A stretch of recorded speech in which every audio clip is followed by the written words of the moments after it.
A 28-year-old marketing professional from Portland accepts a romantic getaway invitation from a charming man she met online, believing she had finally found love after her painful divorce. But 3 weeks later, federal agents raid a warehouse in Tijuana, and what they discover inside shocks even the most experienced investigators. Victoria Nash, barely alive but incredibly brave, had managed to leave a trail of clues that would bring down an entire international trafficking network and save dozens of other women from the same horrific fate.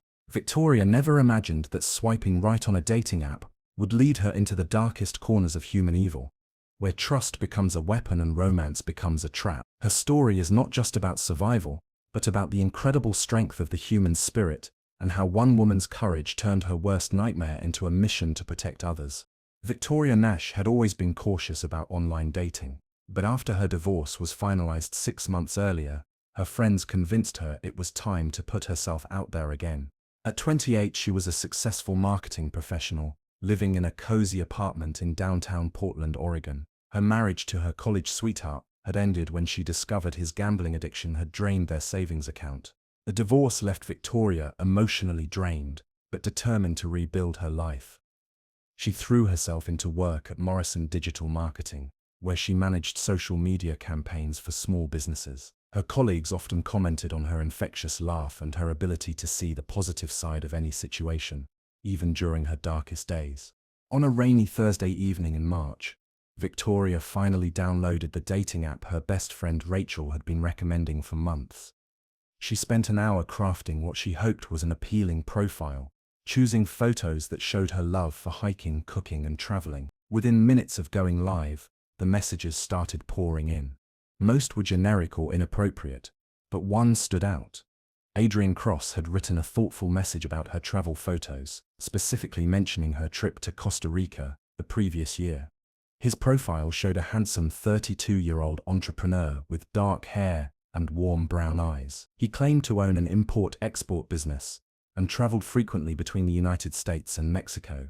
Their first conversation lasted 3 hours.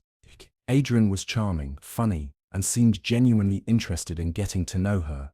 He asked thoughtful questions about her work, her dreams, and her recovery from the divorce. Unlike other matches who quickly steered conversations toward meeting up, Adrian took his time building a connection. For 2 weeks, they exchanged messages daily. Adrian shared stories about his business trips, his love for Mexican culture, and his desire to find someone special to share his adventures with. He sent photos of beautiful beaches, luxury hotels, and gourmet meals from his travels. Victoria found herself looking forward to his messages more than anything else in her day. When Adrian finally suggested they meet in person, he did not propose a typical coffee date. Instead, he invited Victoria to join him for a long weekend at an exclusive resort in Puerto Vallarta, Mexico. He explained that he had booked a suite for a business meeting that had been cancelled, and he would hate to see such a beautiful location go to waste. Victoria's initial reaction was hesitation. Flying to another country with someone she had never met seemed risky, even for someone as adventurous as she was. But Adrian was patient and understanding. He offered to video call her every day leading up to the trip, provided his business references, and even suggested she could book her own room if she preferred. During their video calls, Adrian appeared exactly as his photos suggested. He was articulate, well-dressed, and seemed to live the successful lifestyle he claimed. His apartment appeared upscale, and he showed her certificates from his business hanging on the wall. Most importantly, he never pressured her, and repeatedly emphasized that she should only come if she felt completely comfortable. Victoria found herself drawn to his confidence and worldliness. After years of being married to someone who rarely wanted to leave their hometown, Adrian's stories of international travel and business success were intoxicating. She had always dreamed of seeing more of the world, and this seemed like the perfect opportunity to step outside her comfort zone. Against her usual better judgment, Victoria agreed to the trip. She told herself that she deserved happiness after the difficult year she had endured. She researched the resort Adrian mentioned and found glowing reviews online. The photos showed pristine beaches, elegant suites, and world-class dining. It looked like paradise. Victoria spent the week before the trip shopping for new clothes and getting spa treatments. She was more excited than she had been in months. Rachel expressed some concern about the quick progression of their relationship, but Victoria assured her that she would stay in constant contact and had already researched the safest areas of Puerto Vallarta. The night before her departure, Adrian called to confirm all the details. He would meet her at the Puerto Vallarta airport and drive her to the resort in his rental car. He had made dinner reservations at the hotel's finest restaurant for their first evening together. Everything seemed perfectly planned and romantic. Victoria packed her bags with anticipation, including the new sundresses and swimwear she had purchased specifically for the trip. She had never felt more ready for a new adventure. As she fell asleep on Thursday night, she thought about how much her life had changed in just a few weeks. She was finally moving forward from her divorce and opening her heart to new possibilities. Victoria's flight landed in Puerto Vallarta on Friday afternoon under bright blue skies and warm sunshine. She had butterflies in her stomach as she walked through the airport terminal, scanning the crowd for Adrian's familiar face. When she spotted him near the baggage claim, her heart fluttered with excitement and relief. He looked even more handsome in person, dressed casually in khakis and a white button-down shirt. Their greeting was warm but slightly awkward, as first meetings often are. Adrian helped her with her luggage and led her to a black SUV parked outside the terminal. As they drove through the city, Victoria was amazed by the vibrant colors of the buildings and the energy of the streets. Adrian pointed out local landmarks and shared stories about his previous visits to the area. The resort exceeded Victoria's expectations. The lobby featured marble floors, crystal chandeliers, and panoramic views of the Pacific Ocean. Their suite was spacious and elegant, with a private balcony overlooking the beach. Adrian had arranged for champagne and flowers to be waiting in the room, a gesture that touched Victoria's heart. Their first evening unfolded like a romantic movie. They enjoyed dinner at the resort's oceanfront restaurant, sharing stories and laughing over excellent wine and fresh seafood. Adrian was attentive and charming, asking detailed questions about Victoria's life and dreams. He spoke passionately about his business and his plans to expand into new markets. As the weekend progressed, however, Victoria began to notice subtle changes in Adrian's behavior. He became increasingly possessive of her time, discouraging her from exploring the resort on her own or chatting with other guests. When she suggested they visit some local attractions, he insisted that everything they needed was right there at the hotel. On Saturday evening, Adrian introduced Victoria to two men he claimed were business associates. Carlos and Miguel were well-dressed, but had an intensity that made Victoria uncomfortable. They spoke primarily in Spanish, occasionally switching to English when addressing her directly. Their questions seemed overly personal, asking about her family, her work schedule, and whether anyone knew about her trip to Mexico. Victoria tried to dismiss her growing unease, telling herself she was being paranoid. Adrian remained charming and attentive, constantly reassuring her that she was safe with him. He bought her expensive gifts from the resort boutique and took dozens of photos of them together, which he promised to share with her after the trip. By Sunday, Victoria was ready to return home, but Adrian surprised her by suggesting they extend their stay by a few days. He claimed his business meeting had been rescheduled, and he did not want their romantic weekend to end.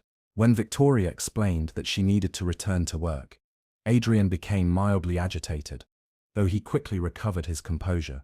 That evening at dinner, Adrian ordered Victoria's favorite wine without asking.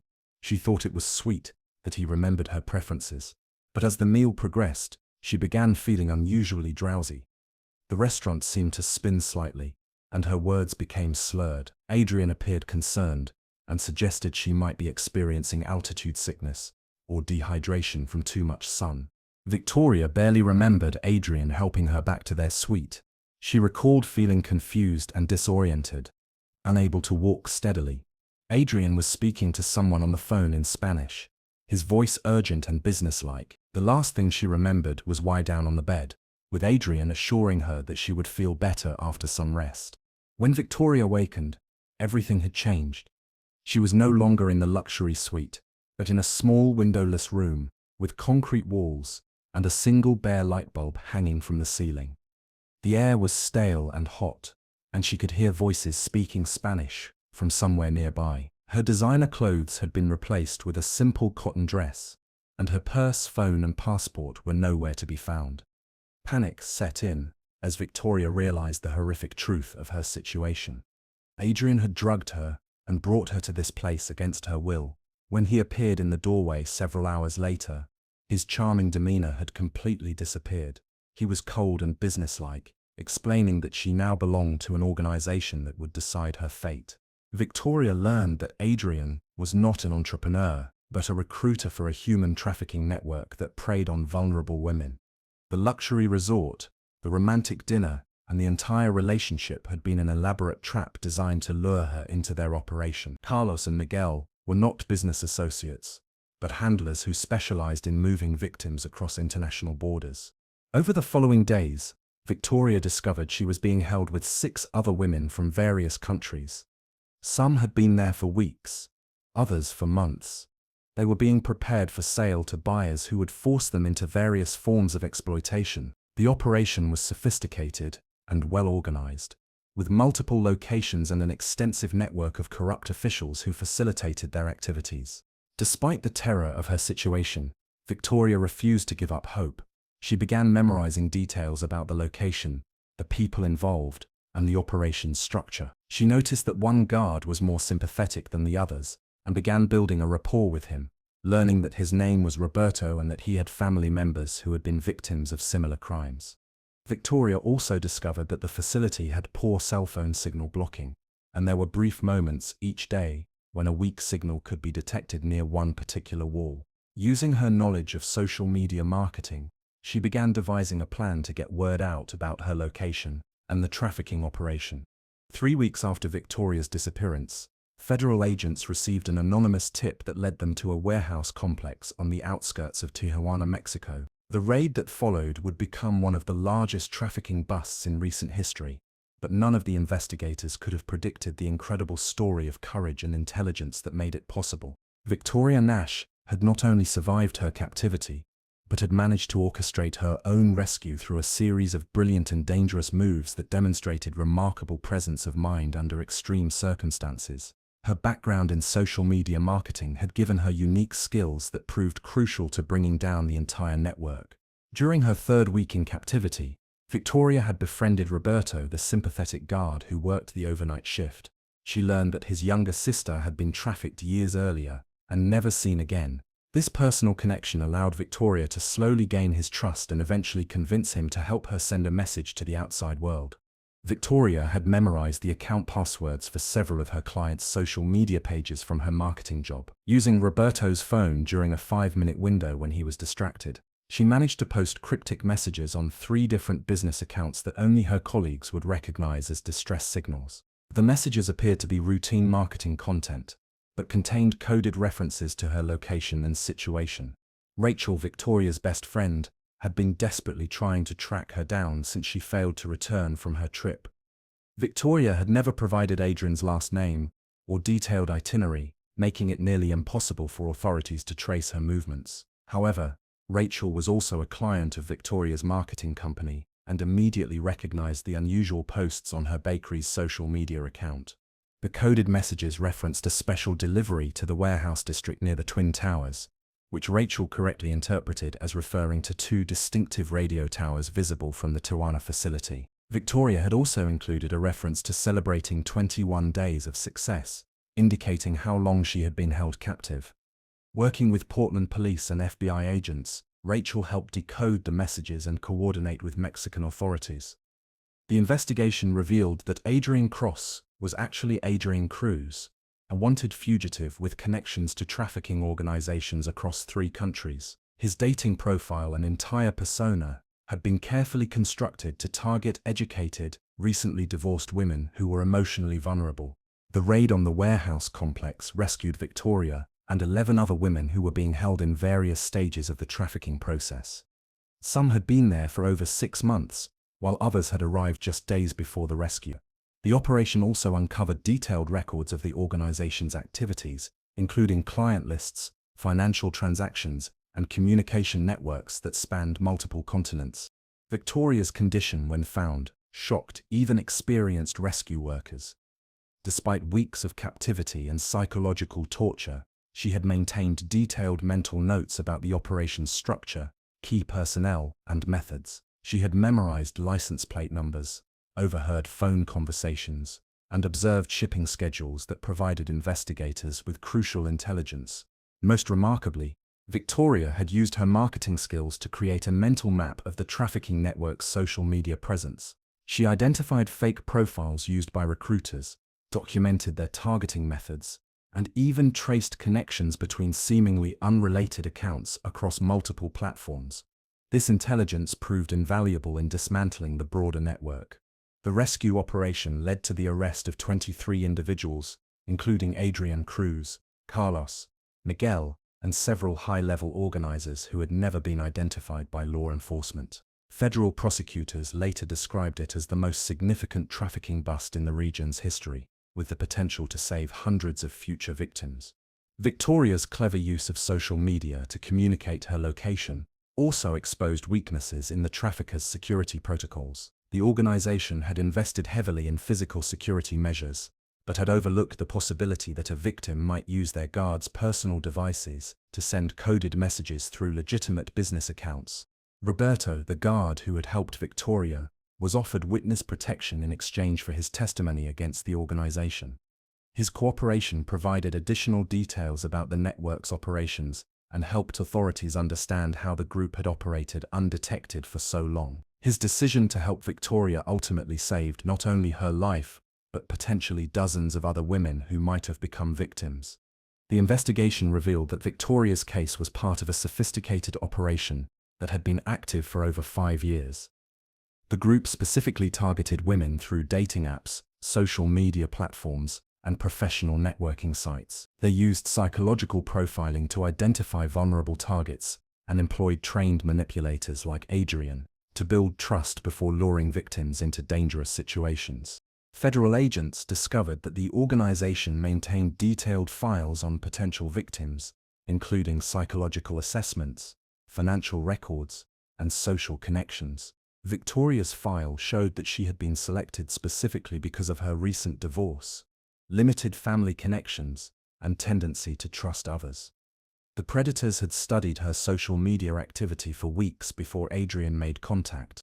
Victoria's rescue marked the beginning of a long and difficult recovery process, but also the start of her transformation into one of the most effective anti-trafficking advocates in North America. Her testimony in court was instrumental in securing convictions for all 23 defendants, with Adrian Cruz receiving a sentence of 35 years in federal prison.